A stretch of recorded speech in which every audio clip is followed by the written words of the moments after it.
സുരേഷ് ഗോപിയുടെ ലേറ്റസ്റ്റ് വാക്ക് എന്താ അറിയാം? വാക്കുപാലിക്കുന്നവനൊരു വോട്ട്. എന്ത്? വാക്കുപാലിക്കുന്നവനൊരു വോട്ട്. അപ്പൊ ശരിക്കും വെച്ചാലേ തൃശ്ശൂരിലെ കുറച്ചെടുത്തായിട്ട് മാതാവിന് ഒരു കിരീടം സമ്മാനിച്ചിട്ടുണ്ടായിരുന്നു. അപ്പൊ ആ കിരീടത്തിന്റെ അവസ്ഥ ഇപ്പൊ എന്താന്നൊക്കെ തെളിഞ്ഞു കഴിഞ്ഞു. അത് ഒറിജിനൽ സ്വർണ്ണമല്ലാന്നും അതിന് സുരേഷ് ഗോപിയുടെ ന്യായങ്ങളൊക്കെ നമ്മൾ കേട്ട് കഴിഞ്ഞു അല്ലേ? അവ ജനങ്ങള് ആരും അത് സ്വർണ്ണാണോ അല്ലേ എന്നുള്ളതല്ല കാര്യം, ആരും ചെറുതി നോക്കേണ്ട എല്ലാ കാര്യം. പക്ഷെ ഇതിന് മുന്നേ സുരേഷ് ഗോപിയുടെ ശില്പിയുടെ കുറച്ച് വാക്കുകൾ ഉണ്ടായിരുന്നു. അന്നത്തെ ആ സമയത്ത് സുരേഷ് ഗോപി ഒരു മാസം മുന്നേ ചെയ്ത ആ വീഡിയോസിന്റെ സ്റ്റേറ്റ്മെന്റിന് അന്ന് സുരേഷ് ഗോപിക്ക് കറക്റ്റ് സത്യം ആ സമയത്ത് തിരിച്ചു കൊടുക്കാമായിരുന്നു. അത് എന്തെങ്കിലും തെറ്റുണ്ടെങ്കിൽ തിരുത്തി പറയണമായിരുന്നു. പക്ഷേ നിങ്ങൾ ആദ്യം ആ ശില്പിയുടെ വാക്കൊക്കെ ഒന്ന് കേൾക്കും. കിരീടം വേണം ചെയ്യാമെന്ന് ചോദിച്ചു. അപ്പം അത് സ്വർണ്ണ കിരീടമായിരിക്കണമെന്നാണ് അദ്ദേഹം പറഞ്ഞത്. അപ്പം ഞാൻ അങ്ങോട്ടൊരു സജഷൻ പറഞ്ഞു. അദ്ദേഹം പറഞ്ഞു അതിനകത്തൊന്നും നോക്കണ്ട, നല്ലൊരു തങ്ക കിരീടം മാതാവിന് സമർപ്പിക്കാൻ പറ്റണം എന്ന് മാത്രമേ പറഞ്ഞുള്ളൂ. അതാണ് അദ്ദേഹം നമ്മൾ ചെയ്ത് കൊടുത്ത് പൂർണ്ണ മനസ്സോടെ വിൽക്കുമായിരുന്നു. അതിൻ്റെ അളവോ കാര്യങ്ങളോ ഒന്നും നോക്കരുത്, ഏറ്റവും ഭംഗിയായ ഒരു കിരീടം എന്ന് മാത്രമാണ് അദ്ദേഹം പറഞ്ഞത്. ഇത് ചെയ്യാൻ 17 ദിവസത്തോളം എടുത്തു.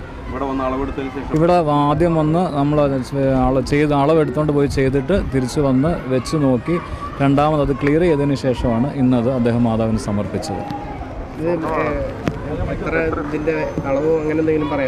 അല്ല, അദ്ദേഹം എനിക്കിത് ചെയ്യാനായിട്ട് കുറച്ച് സ്വർണം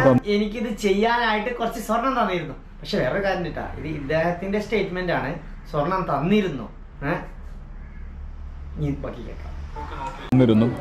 ഞാനത് തൂക്കി നോക്കിയില്ല.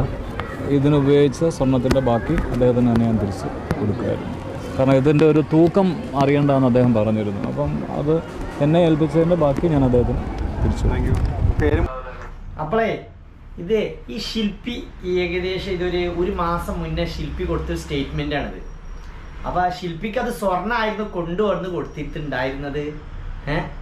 പിന്നീട് ഇപ്പം അത് സ്വർണ്ണമൊന്നും അല്ലാതെ ആയി മാറുകയും ചെയ്തു. മാതാവിന് സമർപ്പിച്ചത് ഇപ്പം സുരേഷ് ഗോപി അത് കണ്ടെത്തി. അതിൻ്റെ ഇടയ്ക്ക് കുറച്ച് ആളുകൾ അത് ടെസ്റ്റും ചെയ്തു, അത് സ്വർണ്ണമല്ലാതെ. അപ്പോഴേ ഇനിയിപ്പോൾ സുരേഷ് ഗോപി പറഞ്ഞിട്ടുണ്ട്, ഞാൻ ജയിച്ചു കഴിഞ്ഞാൽ ഇനി 10 ലക്ഷത്തിൻ്റെ സ്വർണത്തിൻ്റെ ഇത് അവിടെ കൊണ്ടുപോയി വെക്കുന്നതാണ് സുരേഷ് ഗോപി പറഞ്ഞിട്ടുള്ളത്. അപ്പോഴേ സുരേഷ് ഗോപി ഇപ്പം ആളുകൾക്ക് എന്താണെന്ന് വെച്ചാൽ വിജയിച്ചു കഴിഞ്ഞാൽ അത് ചെയ്തിരുന്നതാണ്.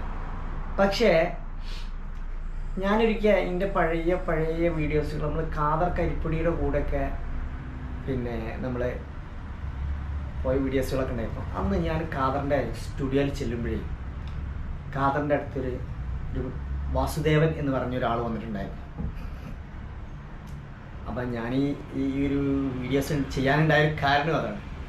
അപ്പം അവര് എൻഡോസൾഫാൻ ബാധിച്ച് അദ്ദേഹത്തിൻ്റെ അവിടെ എൻഡോസൾഫാൻ ബാധിച്ച് കാസർഗോഡ് എൻഡോസൾഫാൻ ബാധിതമായിട്ട് അതിൻ്റെ മകന് മരിച്ചൊക്കെ ഒരു സംഭവമൊക്കെ ഉണ്ടായിട്ടുണ്ടായിരുന്നു. ആ സമയത്ത് കുറച്ച് മുന്നേ സുരേഷ് ഗോപി അവർക്ക് വീട് വെച്ച് കൊടുക്കാം, പൈസ കൊടുക്കാമെന്നും ഒക്കെ ഏറ്റിട്ടുണ്ടായിരുന്നു. ഞാൻ അദ്ദേഹത്തിന് നേരിട്ട് എനിക്ക് കിട്ടിയ കുറച്ച് കാര്യങ്ങളിലൂടെയാണ് ഞാൻ ഇത് ഷെയർ ചെയ്യുന്നുട്ടോ. 7 വർഷമായിട്ട് ആ വാക്ക് പാലിക്കാൻ നിങ്ങളെ കൊണ്ട് പറ്റിയിട്ടില്ല. 7 വർഷമായിട്ട് സുരേഷ് ഗോപിക്ക് ഇദ്ദേഹത്തിന് കൊടുത്തിട്ടുള്ള വാക്ക് പാലിക്കാൻ പറ്റിയിട്ടില്ല എങ്കിൽ പിന്നെ എന്തടിസ്ഥാനത്തിലാണ് BJP-ക്കാര തൃശ്ശൂരിലെ സംഘപരിവാർ പ്രവർത്തകരെ നിങ്ങൾ വാക്ക് പാലിക്കുന്നവന് ഒരു വോട്ട് എന്നുള്ള ടാഗ് ലൈൻ വെച്ച് തൃശ്ശൂരിൽ സുരേഷ് ഗോപിയെ മാർക്കറ്റ് ചെയ്യുന്നത്? ഇദ്ദേഹം അതിനെ ജീവിച്ചിരിക്കുന്ന ഉദാഹരണമാണ്. സുരേഷ് ഗോപിയോടാണ്. കാരണം നിങ്ങളുടെ ഒരു വീഡിയോ ഞാൻ ഇന്ന് കണ്ടു, ആ ചെമ്പിൽ സ്വർണം പൂശിയതിനെ ന്യായീകരിക്കുന്ന ഒരു വീഡിയോ. ആ വീഡിയോയെ നിങ്ങൾ ന്യായീകരിക്കുന്നുണ്ട്. എങ്ങനെയാണെന്നറിയോ? അത് നിങ്ങളൊന്ന് കേൾക്ക്. ഞാനത് കേട്ടതിന് ശേഷം പറയാം. ഇത് സുരേഷ് ഗോപി കാരണം ഇന്ന് വല്ലാത്തൊരവസ്ഥയിൽ പെട്ടിരിക്കുന്ന ഒരു മനുഷ്യനാണ്. എന്താണ് എങ്ങനെയാണ് എന്നുള്ളതൊക്കെ ഞാൻ പറഞ്ഞുതരാം. അതിനു മുൻപ് ഈ വീഡിയോ ഒന്ന് കാണാം. ഇതിനെയൊക്കെ ലിങ്ക് ചെയ്തിട്ട് പറയാം നമുക്ക്. അവനിൽ ഇവിടെ വെച്ച് നിങ്ങൾ അതിന് പിന്നെ ഉരച്ചു നോക്കാനോ ചരണ്ടി നോക്കാനോ ഒക്കെ അതിന് സാധ്യതയുണ്ട്. 10 ലക്ഷം രൂപയ്ക്ക് ഒരു വൈരക്കല്ലെങ്കിലും പതിപ്പിച്ചുകൊണ്ട് ഞാൻ മാതാവിന് 10 ലക്ഷം രൂപക്ക് മാതാവിന് ഒരു കിരീടവുമായിട്ട് വരും. അപ്പോൾ മുന്നേ ഈ ശില്പി പറഞ്ഞ കാര്യങ്ങളൊക്കെ അപ്പം എന്തോ അപ്പോൾ അതൊക്കെ പാടെ വെച്ച് നോക്കുമ്പോൾ എന്തോ ഒരു ഇതില്ല കേട്ടോ. കാരണം സ്വർണ്ണമാണ് കൊടുത്തതെന്ന് പറയുന്നു പിന്നീട്. അപ്പോൾ അത് ആ ഒരു സ്റ്റേറ്റ്മെൻറ്റ് അവരുടെ ഇതൊക്കെ എല്ലാവരും കണ്ടിട്ടുണ്ടാവില്ലേ. പിന്നെ അതെങ്ങനെ മാറും? അല്ലാതെ ഞാൻ സ്വർണം കൊടുക്കുന്നുണ്ടെന്ന് സുരേഷ് ഗോപി ഡയറക്റ്റ് പറഞ്ഞോ എന്തോ ഇല്ല എന്നുള്ളതല്ല. ഇവിടെ ഈ ശില്പി ഇരുന്നുള്ള വാക്കുകൾ അങ്ങനെയാണെന്നുണ്ടെങ്കിൽ ഇതിനെ ഈ ഒരു വിഷയത്തിൽ സുരേഷ് ഗോപി പറയാൻ പാടില്ലായിരുന്നു. ആ ശില്പി കൊടുക്കുന്നത് ഞങ്ങൾ സ്വർണ്ണമല്ലാന്ന് അന്നേ പറയണം. അപ്പം ഇനി ബാക്കി നമുക്ക് നോക്കാം. വാസുദേവൻ എന്ന് പറയുന്ന ആളുണ്ടല്ലോ, അവരുമായി ബന്ധപ്പെടുമ്പോൾ എന്താണെന്ന് നമുക്ക് നോക്കാം. ഇദ്ദേഹത്തിന്റെ വിഷയം എന്താണെന്ന് ചോദിച്ചു കഴിഞ്ഞാൽ സുരേഷ് ഗോപി തന്നെ പറയട്ടെ. ദാ ഇവിടെ ഒരു വീഡിയോ ഞാൻ പ്ലേ ചെയ്യുന്നുണ്ട്, ആ വീഡിയോ ഒന്ന് നിങ്ങൾ കേൾക്കുക. വാസുദേവ നായിക്കിന്റെ കാര്യത്തിൽ ഇപ്പോഴും വ്യക്തമായ ഒരു കണക്ക് നൽകിയിട്ടില്ല. എത്ര തുകയാണ് ഇതിൽ ഈ ചെക്കിൽ എഴുതേണ്ടതെന്ന് എനിക്ക് അറിയാത്തത് കൊണ്ട് ചെക്ക് എന്റെ ഭാര്യ ഒപ്പിട്ട് തന്നിട്ടുണ്ട്. ആ ചെക്ക് ഞാൻ ഏൽപ്പിച്ചു പോകണോ അല്ലെങ്കിൽ തുക അറിഞ്ഞതിന് ശേഷം അത് അയച്ചു കൊടുക്കുകയോ ചെയ്യുന്നതായിരിക്കും. കേട്ടല്ലോ, ഇതാണ് പുള്ളിക്കാരൻ പറഞ്ഞിട്ടുള്ള കാര്യം. അതായത് വാസുദേവൻ നായിക്കിന്റെ കടം, ബാങ്കിലുള്ള വിഷയങ്ങൾ ഇദ്ദേഹത്തിന്റെ മകൻ എൻഡോ സൽഫാൻ ബാധിച്ചു മരിച്ചതാണ്. 2017 സുരേഷ് ഗോപി പറഞ്ഞൊരു കാര്യമാണ്. അദ്ദേഹം പരസ്യമായിട്ട് അത് വിളിച്ചു പറഞ്ഞത് കൊണ്ട് തന്നെ ഇദ്ദേഹത്തോട് പലരും ചോദിക്കുകയാണ്, സുരേഷ് ഗോപി ഒരുപാട് പൈസ തന്നില്ലേ, ഇനി എന്തിനാണ് നിങ്ങൾക്ക് സഹായം എന്ന് ചോദിക്കുകയാണ്. ഒരു കാടിനുള്ളിലാണ് ഇദ്ദേഹത്തിന്റെ വീട്. ഞാൻ ആ വീട്ടിൽ പോയിട്ടുണ്ട്. പാമ്പ് വരുന്ന ഒരു സ്ഥലമാണ്, വെറുതെ പറയുന്നൊന്നുമല്ല, പാമ്പുള്ള സ്ഥലം. ഞാനും എന്റെ സഹപ്രവർത്തക വിമിഷ വിനോദും ആ വീട്ടിലേക്ക് പോയ സമയത്ത് ഞങ്ങൾ ഞെട്ടിപ്പോയിരുന്നു, ഇങ്ങനെ ഒരു സ്ഥലത്ത് താമസിക്കാൻ പറ്റുമോ എന്നുള്ളത്. ഇദ്ദേഹത്തിന് ബാങ്കിൽ നിന്ന് നോട്ടീസ് വന്നുകൊണ്ടേയിരിക്കുക.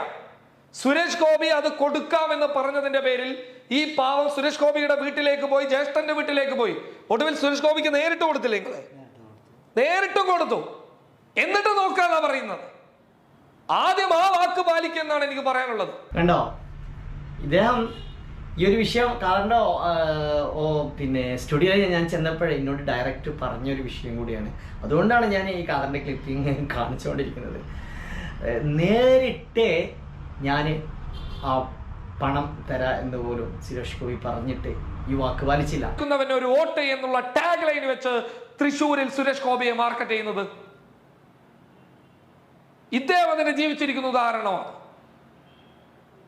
അപ്പൊ അത് പാലിക്കട്ടെ. കാരണം ഇദ്ദേഹം അവിടെ വന്നു, നിങ്ങളുടെ ജ്യേഷ്ഠന്റെ വീട്ടിൽ വന്നു, നിങ്ങളുടെ ഏതൊക്കെ സ്രോതസ്സിൽ വരാൻ പറ്റുമോ അവിടൊക്കെ വന്നിട്ട് അവസാന ഗത്യന്തരമില്ലാതെയാണ് ഇങ്ങനെ ഒരു പ്രതികരണം ഞാൻ നടത്തുന്നത്. അപ്പൊ മറക്കരുത് ഇദ്ദേഹത്തെ സഹായിക്കാൻ, ഇനിയെങ്കിലും സഹായിക്കാം. ഇത്രയൊക്കെ പച്ചക്ക് പറഞ്ഞല്ലോ, എന്നിട്ട് നോക്കാം എന്താവും എന്നുള്ളത്. വാസോട്ട, ഇതൊന്നും അല്ലാതെ എൻ്റെ അടുത്ത് വേറെ വഴിയില്ല വാസോട്ട. കാരണം നിങ്ങൾ എപ്പോഴും എൻ്റെ അടുത്ത് വരുമ്പോൾ നിങ്ങളെ സഹായിക്കണമെന്നുണ്ട്. എൻ്റെ കയ്യിൽ അതിനുള്ള അത്ര സാമ്പത്തിക സ്രോതസ് ഇല്ല. ഉള്ളത് എന്നെ കൊണ്ട് പറ്റാന്ന് ഞാൻ നിങ്ങൾക്ക് ചെയ്യുന്നുണ്ട്. പക്ഷെ ഇതല്ലാതെ എൻ്റെ അടുത്ത് വേറൊരു വഴിയില്ല. അപ്പോഴേ എന്താണ് ഇതിലെ നിങ്ങളെ പ്രേക്ഷകരെ അഭിപ്രായം എന്താണ്? നിങ്ങൾക്ക് പ്രേക്ഷകർക്ക് എന്താണ് ഇത് കാണുമ്പോൾ പറയുന്നത്?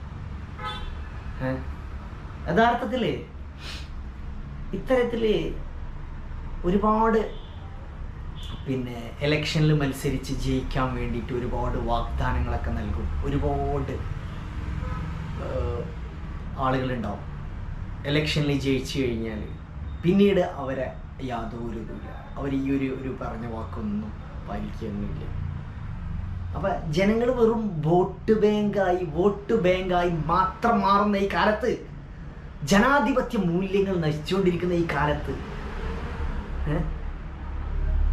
എന്നെങ്കിലും ഈ ജനാധിപത്യത്തിൻ്റെ ഈ സാഹചര്യങ്ങളൊക്കെ തിരിച്ചു വരുമോ?